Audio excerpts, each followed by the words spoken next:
வணக்கம். சிறகடிக்க ஆசை சீரியலில் இனி என்னலாம் நடக்க போகுது அப்படின்னு தான் பார்க்க போகிறோம்.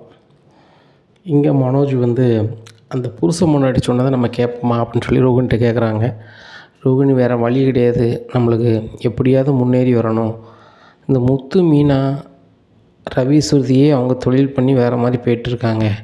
அவங்க பெரிய ஆளாக வர்றதுக்குள்ளே நம்ம தான் மனோஜ் பெரிய ஆளாக வரணும். அந்த வீட்டை பொறுத்த மட்டும் நம்மளை மீறி யாருமே இருக்கக்கூடாது. அந்த வீட்டில் நீங்கள் தான் அதிகமாக படிச்சிருக்கீங்க, விவரம் தெரிஞ்சவங்க நம்ம 2 பேரும் தான் இருக்கணும் அப்படிங்கிறாங்க. அது என்னமோ உண்மை தான், இவங்க ஐடியாவை நம்ம ஐடியா மாதிரி ரெடி பண்ணிடுவோம் அப்படின்னு சொல்லிட்டு ப்ரெஸ்ஸுக்கு போகிறாங்க. இந்த மாதிரி எங்கள் கடையில் மாத தவணையில் பொருளை வாங்கிக்கலாம், நீங்கள் கொஞ்சம் கொஞ்சமாக உங்களால் எவ்வளோ முடியுமோ பணம் கட்டலாம், மொத்த அமௌண்ட்டு கட்டணுன்னா அந்த பில்லை கொண்டு வந்தீங்கன்னா நாங்கள் உங்களுக்கு பொருள் தந்துடுவோம் அப்படின்னு சொல்லிட்டு அங்கங்கே விளம்பரம் பண்ணுறாங்க. இந்த விளம்பரம் பண்ணுற இந்த காலகட்டத்தில் ஏகப்பட்ட பேர் இதை பார்க்காங்க. பார்த்துட்டு அவங்களுக்கு ரொம்பவே நல்ல இதாக பிடிச்சி போகுது. இந்த புருஷன் முன்னாடிங்க இதே மாதிரி பர்னிச்சர் கடையில் ஒவ்வொரு கடையில் வேலைக்கு சேர்ந்து இப்படிப்பட்ட ஐடியாவை கொடுத்து அதில் வரக்கூடிய பணத்தை அவங்க ஆட்டையை போட்டு போகிறது தான் அவங்களோட பொழப்பே. வரும்போது அப்புறாணி மாதிரி இதெல்லாம் காமிச்சிப்பாங்க. இதை நம்பி ஏமாந்து போன யாரெல்லாம் இருக்காங்களோ அவங்கள வச்சு இப்படி ஏமாற்றுவாங்க. இதுதான் அவங்களுக்கு பொழப்பு. இப்படியா இருக்குது. இந்த சூழ்நிலை தெரியாத மனோஜ் ரோகிணியும் அவங்க சொல்ல கேட்டு எல்லாமே செய்கிறாங்க. இப்போ அந்த பொறுப்பை அந்த புருஷன் முன்னாடிட்டே கொடுக்காங்க. இதில் வசூல் பண்ணக்கூடிய பணம் எல்லாமே உங்கள்கிட்ட தான் இருக்கணும்.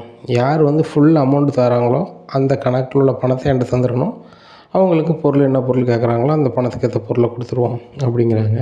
சரி சார் அப்படிங்கிறாங்க. எவ்வளோ நாள் சார் இதுக்கு காலம் கொடுக்கலாம் அப்படின்னு கேட்குறாங்க. 3 மாதத்துக்குள்ளே கட்டுறவங்களுக்கு பொருள்னு சொல்லிடுவோம் அப்படிங்கிறாங்க. சரி சார் அப்படிங்கிறாங்க. 3 மாதமாக அந்த பொருளுக்குள்ள பணத்தை பூராமே வசூல் பண்ணுறாங்க. முத்துமே தனக்கு தெரிஞ்சவங்க நிறைய பேரை சேர்த்து விட்றாரு, செல்வமும் சேர்த்து விட்றாரு. இப்படி நிறைய பேர் சேர்த்து விட்றாங்க. அப்போது பரபரப்பாக பேசுகையில் பார்க்கில் ஒரு ஆள் சொல்லியிருப்பாங்க போல், இந்த மாதிரி மனோஜ் சூப்பராக ஆஃபர் போட்டிருக்காரு, இதனால் அவர் சீக்கிரம் பெரிய ஆள் ஆயிடுவார் அப்படி இப்படின்னு சொல்லியிருப்பாங்க போல்.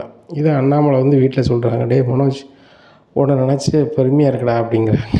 இதை கேட்ட மனோஜ், ஆமாப்பா பெருமையாக தானே இருக்கணும், இந்த வீட்லேயே நான் தான் பிஸ்னஸ் மேன் பெரிய ஆள் அப்படிங்கும்போது, அப்போ நாங்களாம் பிஸ்னஸ் பண்ணலையாடா அப்படிங்கிறாங்க. டே நீங்கள் பண்ணுறது சின்ன அமௌண்ட்டுக்கடா அப்படிங்கிறாங்க. என்றைக்கா வரோம் நான் முத்து பெரிய ஆள் வரதான் செய்ய போகிறோம், நீ பார்க்க தான் போகிற அப்படிங்கிறாங்க. டேய் அதுக்கெலாம் ரொம்ப நாளாகும், நான் சீக்கிரம் அந்த வீட்டில் பெரிய ஆள் ஆயிடுவேன். பார்த்தல என் பர்னிச்சர் கடையில் இன்ஸ்டால்மெண்ட்டில் நான் என்ன கொடுக்குறேன், பொருளை கொடுக்குறேன்னு தான் சொன்னேன். கூட்டம் அலமோசுது. அவங்க இன்ஸ்டால்மெண்ட் கூட ஆள்கிட்ட யாராவது ஒரு ஆள் வராங்க, அவங்க ஒரு பொருள் வாங்குறாங்க, அப்படி இப்படின்னு வியாபாரம் பிச்சுக்கிட்டு போகுது அப்படிங்கும்போது முத்து சொல்கிறாரு. அப்போ எங்களுக்கு வர வேண்டிய பங்கை கொடுத்துட வேண்டியதானே அப்படிங்கிறாங்க. உனக்கு என்ன பங்கு தரணும் அப்படிங்கிறாங்க.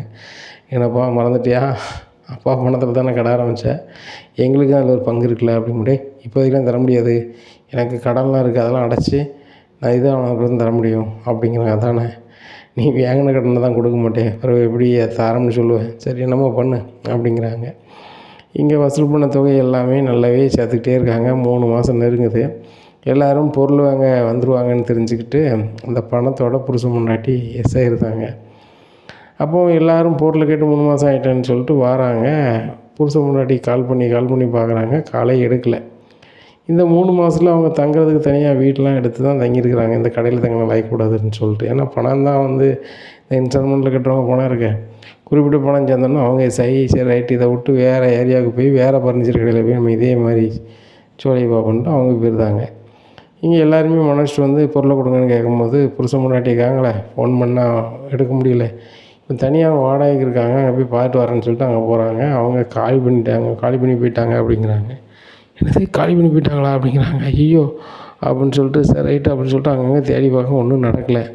கடையில் செம கூட்டமாகிடுது. அப்போ கடையில் இருக்கவங்க போகிறான்னு சொல்லுவாங்க, லாய்க்கப்படாது, இந்த கடைக்காரர் நம்மளுக்கு பொருளை தருத மாதிரி தெரில, நம்ம கட்டின பண்ணதுக்கு நம்ம பொருளை பூரா எட்டு போயிடன்னு சொல்லிட்டு இருக்க பொருளை பூரா அள்ளிக்கிட்டு கிளம்புதாங்க.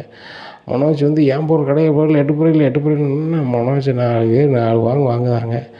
இருக்கும்போது நான் விடவே மாட்டேன் அப்படின்ட்டு ஒரு ஆளை பக்கத்தில் கிடந்த கிரைண்டர் கம்பி ஒன்று கலந்து கிடக்கு, அதை தூக்கிட்டு ஒரு போடு போட்டுருந்தாங்க. போட்டோன்னே எம்மா அப்படிங்கிறாரு. நேராக ஆஸ்பத்திரிக்கு கொண்டு போயிருந்தாங்க வேலை சேர்க்குறவங்க எல்லாருமே. கடையில் ஒன்றுமே இல்லை, எல்லா பொருளும் போயிடுது. இது பேப்பரு டிவி எல்லாத்துலேயும் வருது. வந்த உடனே அதை பார்த்துட்டு முத்து பார்த்துட்டு கடைக்கு வராரு. கடையில் ஒன்றும் இல்லை, அண்ணாமலை கண்மலை எல்லாமே வைக்காங்க. டேய் என்னடா ஆச்சு, இன்ஸ்டால்மெண்ட்டில் பொருள் கொடுக்குறேன்னா இப்போ என்ன ஆச்சு அப்படிங்கும்போது, டேய் இன்ஸ்டால்மெண்ட்டில் பொருள் கொடுக்குறேன்னு சொன்னேன், அந்த கணக்கு வழக்கெல்லாம் வச்சுருந்த அந்த புருஷன் பொண்டாட்டி திடீர்னு காணாமல் போயிட்டாங்கடா அப்படிங்கும்போது, என்னடா சொல்கிற, அப்போ பண விஷயத்தில் நீயும் ரோகிணியும் பார்க்கலையா அப்படிங்கிறாங்க. இல்லை, மற்ற விஷயத்தில் நாங்கள் தான் பார்ப்போம், இந்த இன்ஸ்டால்மெண்ட் பொறுப்பு போது நான் பார்த்தா ரொக்கத்துக்கு அதுக்கும் சரி வராதுன்னு சொல்லிட்டு அவங்கக்கிட்ட கணக்கை கொடுத்தேன். கடைசியில் அவங்க பாட்டில் இந்த பணத்தை எடுத்து எங்கேயோ போயிட்டாங்க அப்படிங்கும்போது, சரி ரைட்டு இப்போ என்ன பண்ண போகிற அப்படிங்கிறாங்க. எனக்கு என்ன பண்ணுறேனே தெரில அப்படிங்கிறாங்க. சரி கடையில் ஒரு பொருளும் இல்லை, கம்பெனிக்கு எப்படி கொடுப்ப அப்படிங்கும்போது எனக்கு தெரியல அப்படிங்கும்போது, விஜயா வந்து என்னடா எதுக்கிட்டாலும் தெரிலன்றாங்க. அவங்க யார் என்ன வரேன்னு சொல்லி ஒரு அட்ரஸாவது எழுதி வாங்கி வச்சுருக்கியா அப்படிங்கிறாங்க. இல்லைம்மா எழுதி தரேன்னு சொல்லி அப்படி எங்களை சமாளிச்சிட்டாங்க அப்படிங்கும்போது, ஏ ரோகிணி நீனும் மனோஜ் கூட சேர்ந்து நான் வந்து பர்னிச்சர் கடையை பார்க்க அப்படி செய்தேன் இப்படி செய்தேன்னு, அப்போ நீனும் வந்து மனோஜுக்கு ஒரு யோசனையும் சொல்லாமல் தானே இருந்தியா அப்படிங்கிறாங்க. உடனே அப்போ தான் வந்து ரோகிணி வந்து ஜெகாங்கிறாங்க. இங்கே பாருங்கள் ஆண்டி, மனோஜ் நிறைய படிச்சிருக்காரு, அவருக்கே பெரிய யோசனை இல்லாத போது மனோஜோட நான் கொஞ்சம் கம்மியாக தான் படிச்சிருக்கேன், எனக்கு எப்படி யோசனை வரும் அப்படின்னு மனோஜ் முழிக்கிறாரு.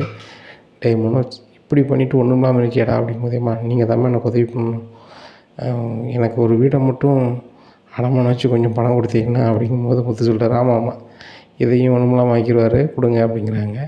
இதை கேட்டால் அண்ணாமலை, டேய் முத்து சொல்கிற என்னடா தப்பு இருக்குது, உன்னை நம்பி தந்து எதுவுமே பிரயோஜனம் இல்லை விஜயா, சத்தண்டாமரு இவனை நம்பி ஒரு நகையோ வீட்டு பத்திரத்தையோ கொடுத்தா நல்லா இருக்குது, அதை பார்த்துக்கோ அப்படின்னு சொல்லிட்டு அவர் ஆஸ்பத்திரி விட்டு வெளியே வராரு. அந்த ஸ்டேஷனுக்கு தகவல் சொல்கிறாங்க. ஸ்டேஷன்லேருந்து வராங்க. அவங்க பேர் என்ன வரும்னு கேட்குறாங்க. பேர் இந்த பேர், ஆனால் உண்மையான பேர் தானே எனக்கு தெரியாது அப்படிங்கிறாங்க. உடனே அவங்க ஃபோட்டோ இருந்தால் தாங்க அப்படிங்கிறாங்க. ஃபோட்டோ வாங்கிட்டு போகிறாங்க. மறுநாள் ஃபோட்டோவெல்லாம் செக் பண்ணிவிட்டு, இவங்க ஏகப்பட்ட இடத்துல கைவரிசையை காட்டியிருக்காங்க, இவங்களெல்லாம் உங்களால் கண்டுபிடிக்க முடியாது, இதே மாதிரி யார் இளைச்சவனாக இருக்காங்களோ அவங்க கடையில் போய் மறுபடியும் அழைச்சிருவாங்க ஒன்றும் தெரியாத மாதிரி சேர்ந்து அவங்கள்ட்ட இப்படி ஒரு ஐடியா கொடுத்து பணத்தை ஆட்டையை போட்டு போடுறது தான் வேலை. இவங்களை ஏகப்பட்ட பேர் தேடிட்டு இருக்காங்க, நீங்களும் ஒரு ஆள் அவ்வளோதான் அப்படிங்கிறாங்க. அப்போ சார் என் பணம் எனக்கு வராதா அப்படிங்கிறாங்க. பணமா ஒன்றுமே வராது எனக்கு தெரிஞ்சு, வந்தால் சொல்கிறோம், உனக்கு ஏமாறதே வேலை போல் அப்படின்னு சொல்லிட்டு போயிடுறாங்க. உடனே மனோஜ் என்னச்சுன்னே தெரில, கடைக்கு போட பொருளும் இல்லை ஒன்றும் இல்லை. கம்பெனிக்காரங்க ஒரு நோட்டீஸ் அனுப்பிவிடுதாங்க, ஒரு வாரத்தில் கம்பெனி கட்ட வேண்டிய பணத்தை நீங்கள் கட்டலை அப்படின்னா உங்கள் கடையை விற்று அதில் இந்த பணத்தை அங்கே எடுக்க வேண்டியிருக்கும் அப்படின்னு சொல்லி. இங்கே மனோஜுக்கு என்னச்சுன்னே தெரியல. ரோஹிணி நீ தான் இதை எப்படியாவது பண்ணணும் அப்படிங்கிறாங்க. நான் என்ன பண்ணணும் அப்படிங்கிறாங்க.